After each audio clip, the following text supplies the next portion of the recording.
वेदास्तथा स्मृतिगिरो यमचिन्त्य शक्तिं सृष्टिस्थिति प्रलयकारणमामनन्ति तं श्यामसुन्दरमभिक्रियमात्ममूर्तिं सर्वेश्वरं प्रणतिमात्रवशं भजामः।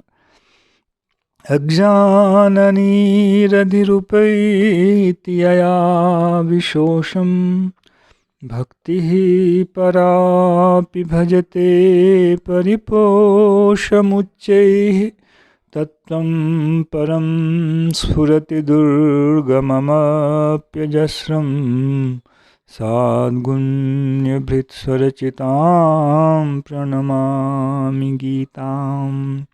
नारायणं नमस्कृत्य नरं चैव नरोत्तमं देवीं सरस्वतीं व्यासं ततो जयमुदीरयेत्।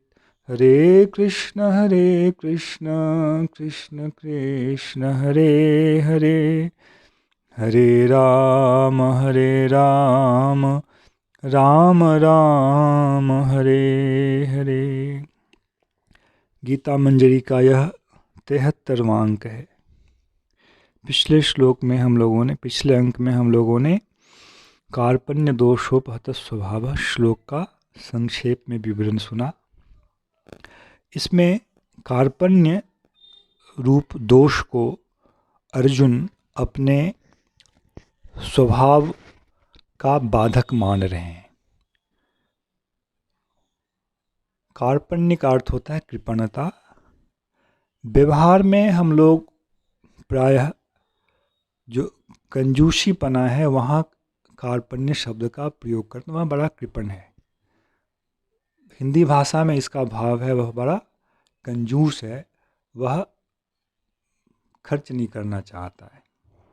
पर यह लौकिक भाषा नहीं है, यह वेदांत का विषय है, इसलिए कार्पण्य शब्द का अर्थ यहाँ उससे कुछ विपरीत है।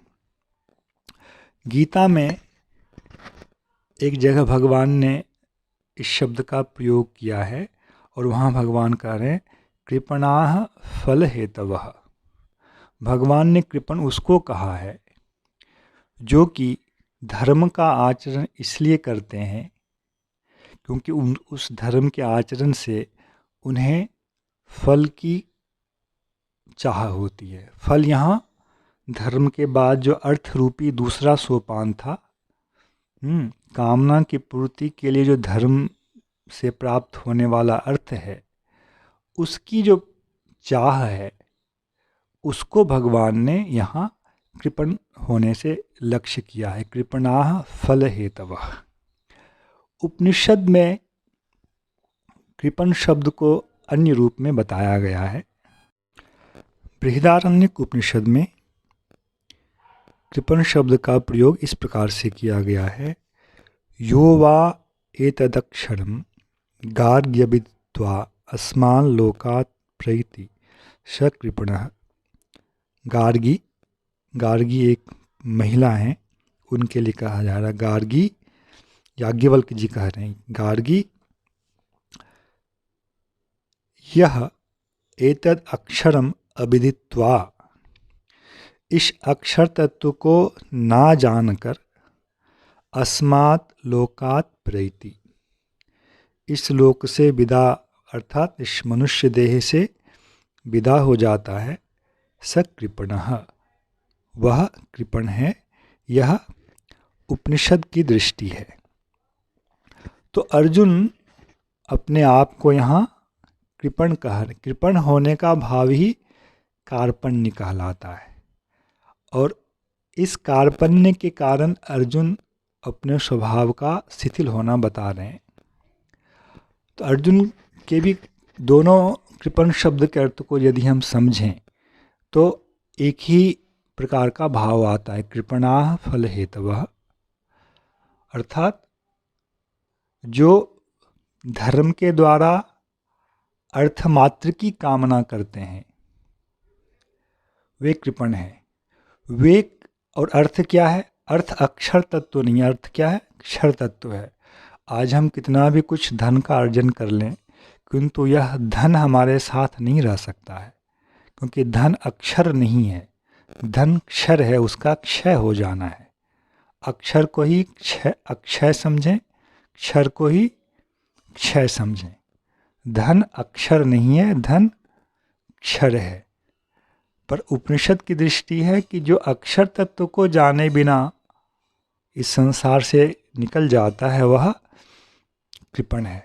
और भगवान भी यही कह रहे हैं, जो कृपण है उसे फल की कामना होती है, अर्थ की कामना होती है। धर्म का पालन इसलिए करता है वह कि उसे अर्थ चाहिए, और उस अर्थ से वह काम सुख की पूर्ति करेगा। तो दोनों में कार्य कारण का संबंध है। उपनिषद जिस अक्षर को कह रहा है, उस अक्षर तत्व की प्राप्ति तभी हो सकती है जब व्यक्ति कृपण ना हो, अर्थात धर्म के द्वारा किसी लौकिक फल, क्षयिष्णु फल, क्षय हो जाना जिसका स्वभाव है, किसी ऐसे फल की कामना वह ना करे। इस दृष्टिकोण से हम लोग पूर्ण रूप से जो है वह कृपण है, क्योंकि हम लोग धर्म का आचरण इसलिए करते हैं हमें लौकिक वस्तु की प्राप्ति हो, उस वस्तु के द्वारा हम सुख भोग को प्राप्त करेंगे, इसलिए हम लोग सब लोग कृपण ही हैं। इसी भाव को लेकर हिंदी भाषा में इसका यह प्रचलन हो गया कि वह कंजूस है, क्योंकि उसकी आसक्ति धन में है, उसकी आसक्ति वस्तु में है। वेदांत क्या कह रहा है? वेदांत कह रहा है किसी भी क्षय हो जाने वाले पदार्थ के प्रति हमारी यदि आसक्ति है, उसे हम प्राप्त करना चाहते हैं, तो हम कृपण हैं। उसी को भगवान यहाँ अन्य रूप में कह रहे हैं, कृपणाः फल हेतवः। हम लोग सब लोग वैसे ही पदार्थ की कामना कर रहे हैं धर्म के द्वारा भी, जो एक ना एक दिन हमारा संग छोड़ देगा। इसलिए हम लोग प्रायः सब लोग कृपण हैं। यहाँ से ही गीता का मुख्य उपदेश आरंभ हो गया। इस विषय को समझना चाहिए। अर्जुन यद्यपि क्षयिष्णु फल की कामना नहीं कर रहे हैं, पर वे अपने आप को फिर भी बोल रहे हैं कि मैं कार्पण्य दोष से हत हूँ, श्रेय की प्राप्ति मैं भी चाहता हूँ, किंतु किसमें मेरा श्रेय है इसका निर्णय नहीं कर पाना, यही अर्जुन के पक्ष में अभी कृपणता है।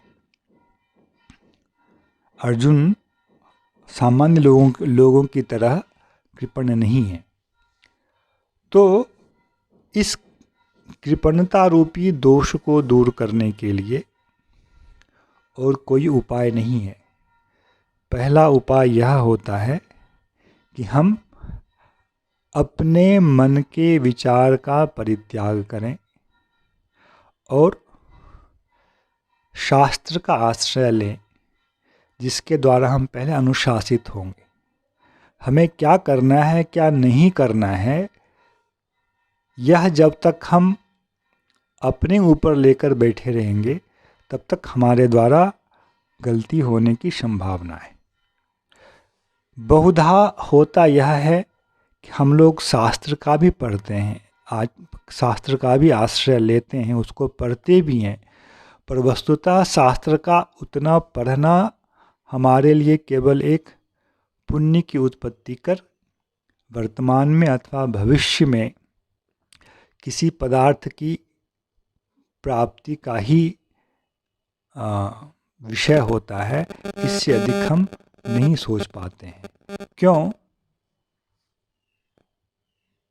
क्षयिष्णु अर्थात क्षय हो जाने वाला और जो अक्षय है, क्योंकि ये दोनों विपरीत विषय हैं, इसलिए धर्म के आचरण में भी प्रारंभ से ही एक विपरीत भावना का समावेश रहता है। जो अक्षय वस्तु को प्राप्त करना चाहता है, उनका आचरण भी क्षयिष्णु वस्तु को प्राप्त करने वाले के आचरण के समान दिखने पर भी उनके अंदर जो प्रेरणा का स्रोत है, उद्देश्यात्मक जो हेतु है, वहाँ कारण है, वह किस उद्देश्य से वह कह रहा है, वह बहुत ही अंतर वाला होता है और विपरीत होता है।